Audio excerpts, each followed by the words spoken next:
Welcome to Got Invention Show. I'm your host, Brian Freed, and today our guest is Dawn Pitre Poiani. She's from TwinStar Baby Company, and she invented the TwinStar Baby Carrier. Welcome to the show, Dawn. Hi. How you doing? Nice to meet you, and I know that the audience is going to be very interested in hearing what you have to say. Dawn, why don't you start off by telling us who you are and where you're from? Well, I'm Dawn Pitre Poiani, and I'm from Honolulu, Hawaii. Very nice. It must be very nice living in Hawaii, that's for sure. It's not a bad place to live. Tell us what do you do for a living? I kind of do a lot of things. I'm a professional fine artist, oil painter, and I'm also a postpartum doula, and I also run TwinStar Baby Carrier. Very nice. So, Dawn, you had a problem. Why don't you start off by telling us what the problem is? I know that there's twin in the name of your baby product, so that might have something to do with it. It does. I have twins. Okay. So tell Yeah. us what sort of issue or challenge that you had. Well, I also have, when my twins were born, my older son was 2, and I basically had 3 babies under the age of 2, and it was a lot to handle. And I really needed a baby carrier that I could put my twins in. And there just wasn't really anything on the market that really worked for me. So, yeah. So you actually looked around, you found some that worked or that were sold in the market, but didn't work to your liking. Now, you're talking about having 2 babies on one on each shoulder, right? Well, if you look in the background here, I have a little Mhm. mannequin that's got 2 babies, and you're wearing 2 on the front. So when you have newborns, you are going to want to have them both on the front so that you can see them and observe them. But as they get older, then you might want to have them one on the front and one on the back. So one of the problems was that the baby carriers on the market were either limited to the age you could use them, either for newborns or for um, older babies. And the other problem was that they did not support the weight of 2 babies adequately. They really put a lot of the pressure on your shoulders. Now you were saying there's newborn and then there's older babies. So Yeah. what's the average weight that you were expecting with the other carriers to be able to hold? Well, some of them are. There is one on the market that's approved for NICU babies, and it's not a bad carrier. It's just that once the babies start to get bigger, um, they're not. It's not easy to use or comfortable for a larger baby, and so they just didn't really fulfill. I guess what you'd say is that I really wanted kind of a growing need. Babies grow, and I had used carriers before, so I kind of knew what the projection of what my needs were going to be. Um, and that was kind of the inspiration, is I needed something that I could use now and I could use in 3 months. So you tried all these different baby carriers, your babies were growing up, their weights were changing, then your needs were changing. So you couldn't find anything out there, so you came up with your own. Yeah, I actually started unstitching one of them and started trying to modify it, and then I realized no, I got to start out from scratch. So I started from scratch. I went to the fabric store and just started sewing on my dining room table. I'm not sure exactly where I got the energy for that, but I seem to have managed to pull it off at that time frame. And eventually I came up with a prototype that was really working, and Well, I was pretty excited about it. Yeah. why don't you tell us about that? So you had this moment where you couldn't take it anymore, and all of a sudden you just realized that you started putting your own baby carrier together. So what was making yours different as you were unstitching it? You were probably thinking about the way that yours in your mind was going to be. What do you think could have been done better? And then obviously, hopefully you've gotten to that point and that's what you're selling today. Yeah. So the carriers that were on the market then, there are actually more twin carriers on the market, still don't do what mine does. Mine definitely is the most versatile and useful twin carrier on the market as far as like using from newborn to toddler years, and also gives you ergonomic support for the user and the baby. And so it's a great um, the design that I came up with, honestly, was so that you could support the growing weight of your babies, as well as uh, change the carrier out as your needs changed. Okay. Because as you can see, I have two on the front, Yeah, but as let's take a look, Dawn. Why don't you show us what this is your finished product that's for yeah, sale, right? this is a finished product. Let me Okay. see if I can get a better view of my mannequin. So if you can see, you're able to wear two on the front, and it actually has a supportive waist belt, and then in the back it attaches, and it works very, very similar to other baby carriers on the market. Um, and what that does is that it it's user friendly for parents that have used baby carriers before. Additionally, it makes it easier to load two babies in at the same time, which is kind of a trick at the same, that alone is a challenge. So when I was designing, I was really thinking about how are we going to support the weight, the growing weight? How is this baby going to be more versatile as the babies grow? And how is this going to be functional? In meaning, trying to make something that wasn't that hard to use. Uh, it took it took a lot of versions. It wasn't an easy process. Well, so Dawn, it sounds like you started off by doing it yourself. I This did. is what we call a cut and sew project. Uh-huh. So you're able to take things that kind of already exist and be able to make it to a point where you feel like you're getting close to what you're looking for or looking to do, and now you have this finished product. So when you started to take it apart and put it together, how did your prototype come out? Was it something that you used, or it was a good starting point of taking it to the next level? I tried it. It was raw. It wasn't 100%. It was functional for me. It wasn't what you would want to like buy. So it was a very raw product. And so at that point, I thought, oh, I think I have a really, really good product.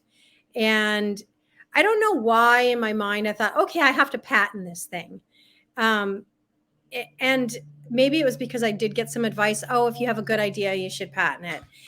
And I'm not sure for this particular product that was the best choice of my energy. But at the time, I didn't have the money to pay for a patent. So I thought, well, I can write my own patent. So I did. Wow. Well, so Dawn, now you came up with the prototype. It was Yeah, raw. You took a chance putting your babies in there. Hopefully they were secure, they kind were. of making your own. I know that you wouldn't let anything happen to them. And and then you said, "You know what? I have an invention. I'm not an inventor. I didn't wake up expecting to be an inventor, but I have a problem. I needed to solve it. Here it is." Yeah. So you ended up making your prototype, and now you wanted to take it a little bit more seriously and think about the next steps of it. So you before you decided to start writing your patent yourself, what did you do at that point so you know that you could call it your own? Well, I filed for a provisional patent to start Okay. with. And I thought, and I did that so that I could just start shopping a deal. Um, and for those people that are like, think, okay, I've got this great idea, I'm just going to go shop it with a big company. If you don't have something that people have used before, especially something like this, it's not that easy to even get anybody to talk to you. And if you do, they don't really want to file. They don't really want to sign a non-disclosure. I did get one company that took a good look at it and was willing to sign a non-disclosure, but it was still like, oh, he could really just take this company could just really kind of like look at my idea and just tweak it enough. Well, So, look, you as an inventor, you did the right thing by filing what's called a provisional patent application. which gives you the right for 1 year to say you're patent pending while you're exploring the market. Yeah. And you did that. So Yeah. you're doing the right thing. So you attempted to show some companies, and as you did that, you started to realize that maybe this is something that you should start your own business. It was a little bit, it was a little less direct to that. It Hmm. was it was more like the feedback I got was your product looks cool, but I don't think you've developed it enough. And so then I thought, okay, well, I'll get a prototype manufacturer to um, help me make it better. Okay. So I did, and I found this great lady that's what she does. She helps fashion designers and she helps make bags, etc. So um, that's what I did. I worked with her. That took me back and forth and making changes and this and that. That took maybe over a year to do, just trying to refine it and make it work the way that I wanted it to. Um, You know what, Dawn? While you're going through that, you probably had some up and downs there where you said, you know what? I'm not doing this anymore. This is frustrating. All these iterations back and forth and back and forth. What was it that you wanted to make it so you got it to a point where you were satisfied? um, I, I wanted it to be so functional, comfortable and easy to use. And while it's just a baby carrier, it looks like there's so many like little technical things. If certain parts of the buckle weren't 1 or 2 inches one way or another, Hmm. the carrier didn't sit even. It didn't sit right because you're holding two individual little people that have their own weights and sizes and all of that. And I really also wanted the front and back position. I really wanted to both be able to do front carry and then front and back. So I really did want to um, be able to do that. For me, was important was that after you have your newborns and you're wearing them both on the front and they reach a weight capacity, which is usually getting close to about 8 months to a year, then you kind of want to just move them to the front and back position if you're comfortable putting a baby on your back, because it really does kind of distribute the weight. My carrier is tested up to 90 pounds of baby wearing. I don't actually recommend it. So the recommendations are up to 70 pounds, which is Her? 30 35 pounds per baby at Hmm. max. Because I just don't think it's good for you to carry 90 pounds of baby. Um, but yeah, so I just wanted it so that whoever's using it could get the maximum amount of use. It was just it's a very practical carrier. There are lots of beautiful carriers with beautiful fabrics and make a almost a fashion statement. And well, it's not a bad looking carrier. My goal was to make this functional and utilitarian because having twin babies is hard. And I can you imagine. yeah, and if you have twins and you have more, it's even harder. So yeah, if you have triplets, if you have, two older kids and then you have twins, or you have a set of twins and then another set of twins, it happens. And I wanted to make a product that made raising children close in age easier. And that was Understood. passionate about that. Makes sense. So you finally got your prototype to where you wanted it to be. Yeah. And now what did you do after that? Where were you in your point of saying, am I going to continue to try to license this? Am I going to start manufacturing it and starting my own business? What was the point where you had to make that decision? I finally got a good prototype and I thought, okay, I better get this patent done. While I was working on the prototype going back and forth, I was literally up until like midnight, 1 o'clock in the morning, writing this patent, learning how to use patent language. And how it was like I took myself to patent law school for a hot minute. And I just learned how to use the language. I learned how to write everything. And then I wrote my claims and my claim myself, and the patent office came back and just said, no, we're not accepting any of your claims. They suck. And so I thought about my carrier and I thought about what makes it super special. And what makes my carrier super special out of everything on the market, any twin carrier, is my shoulder straps. So I went back and I rewrote all my claims and pointed everything about my baby carrier back to the shoulder straps. And then I was able to, I had a conversation with the USPTO reviewer and he gave it to me. I was surprised, but I guess I made it make sense. Right, you convinced it. So what's the secret recipe in your shoulder straps? My shoulder straps have, here, I'm going to bring a little piece here. So Okay. if you see my shoulder straps here, let me just pull this elastic over here. So this shoulder, the elastic is like a safety elastic, but if you look at it, each piece, so this attaches to the baby carrier, this part. So if you're gonna front carry, both parts of the pouch are actually attaching to one shoulder strap. So you're supporting one baby with both sides of the strap. So if you look, this is just one pouch. So you can support one baby on one shoulder. And that's probably the magic thing. And it doesn't look like it's that much, but if this strap system right here is any lower or higher, the baby doesn't sit balanced in the pouch itself. So the shoulder strap is probably what took me the most time to figure out, as far as that goes. And then the other thing about the shoulder strap is that it's got another buckle here, and this is for doing the front and back.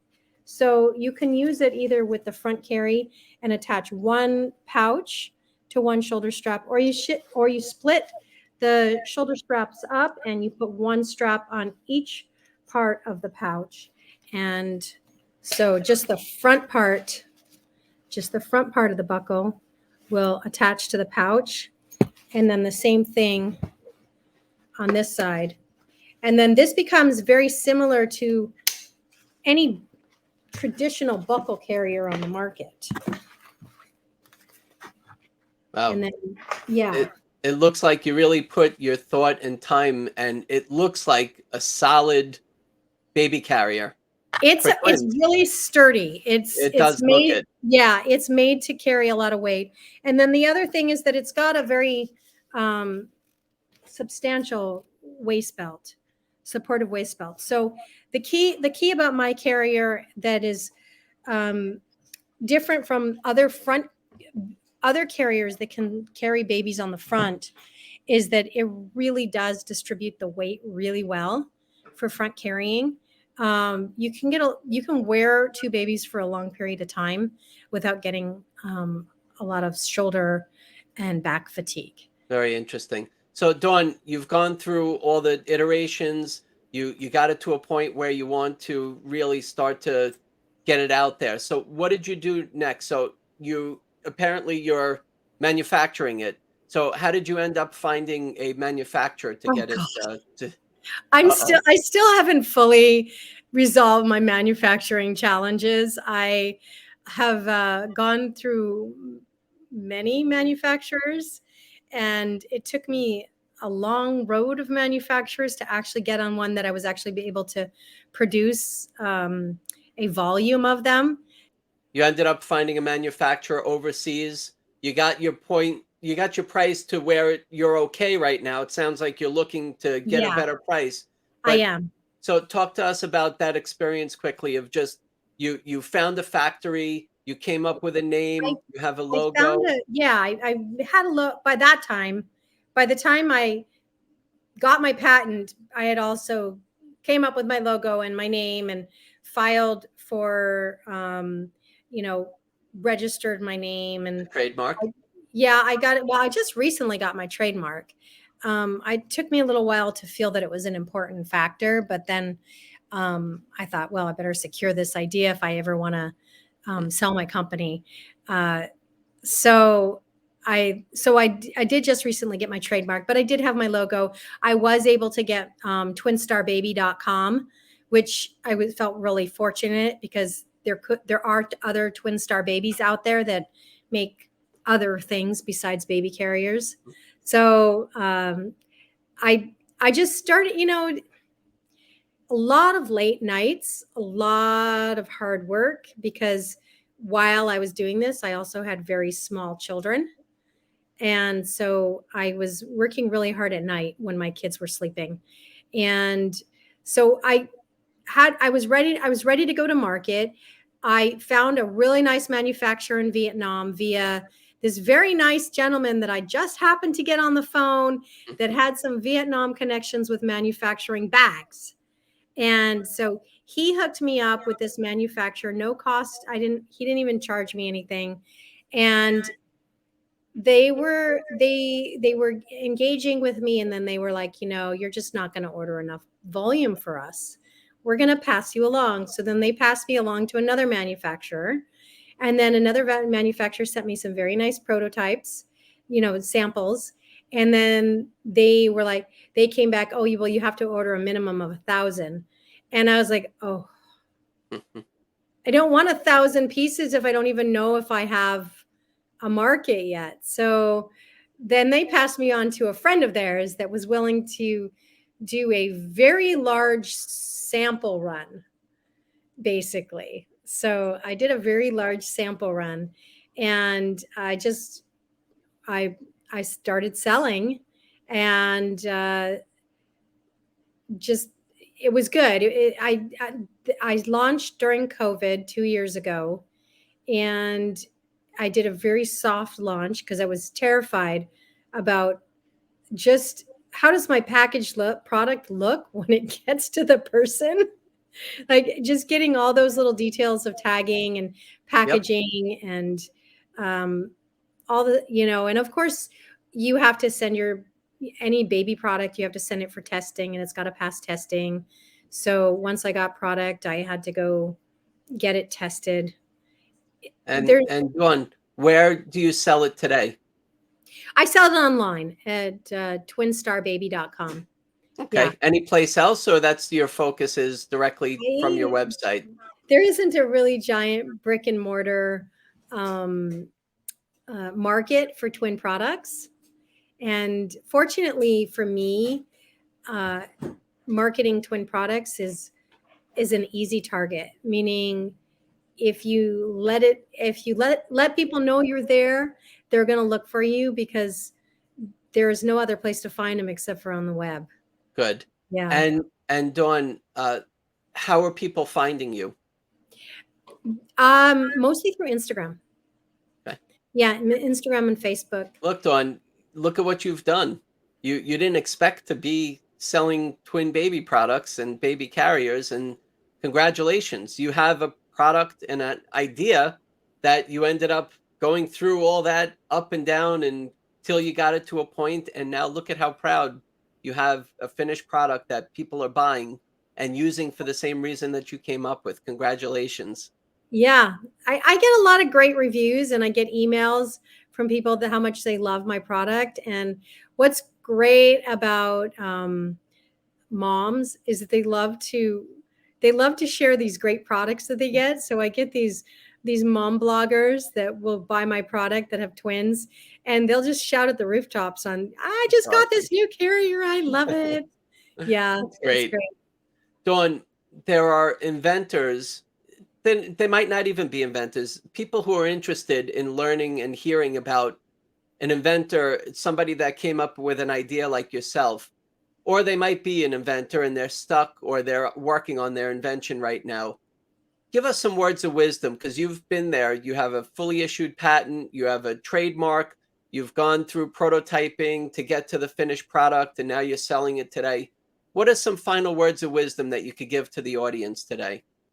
I think the words of wisdom are do your research and figure out what it is that you really want to do with it. Do you want to take it to market? Do you want to sell it? And kind of come up with a game plan. And I don't know if it's necessarily a business plan per se, but a pathway in your head of where you want to go with it. I kind of felt like I kind of meandered all over the place, and I didn't really get a clear game plan as to where I wanted to go. So that, I would say that, and not be afraid to work really, really, really hard, and don't take those roadblocks as like, oh, well, this isn't going to work. I think there wasn't one step of the way I've gone to doing this that I didn't hit at least 10 roadblocks. I don't think I don't know how there's so many products on the market, to be honest. Well, they had an idea just like you. So, Yeah. Dawn, thank you so much for joining us on Got Invention Show. You're an amazing lady with twins, and coming up with this product and just going through while you're raising your kids to be able to work on this at Yeah. all hours of the night. So congratulations on what you've done so far, and we're looking forward to seeing more of you and your inventions in the future. Okay. Thank you. Thank you. So Dawn Pitre Poiani, Yeah. her product is TwinStar Baby Carrier. You can go to twinstarbaby.com Yep. and it's available there, right? And there's all different types of designs that are available, right? There's one there. I just have one product plus product add-ons for it. Hmm. At this point, I do have some fantastic ideas for twin products that I will be pursuing in the future, but one step at a time. I just Very want to, nice. yeah. Thank you. Thank you very much, Dawn, for joining us, and we'll keep in touch. Absolutely. Thank you. Thank you, Thank Brian. you. That was a very interesting conversation and very interesting way that Dawn ended up bringing her product to market. If you'd like to be a guest on the Got Invention Show, you can go to gotinvention.com, gotinventionshow.com as well. Thank you very much, and keep on making your dreams come true in a reality just like Dawn. Till next time, see you soon.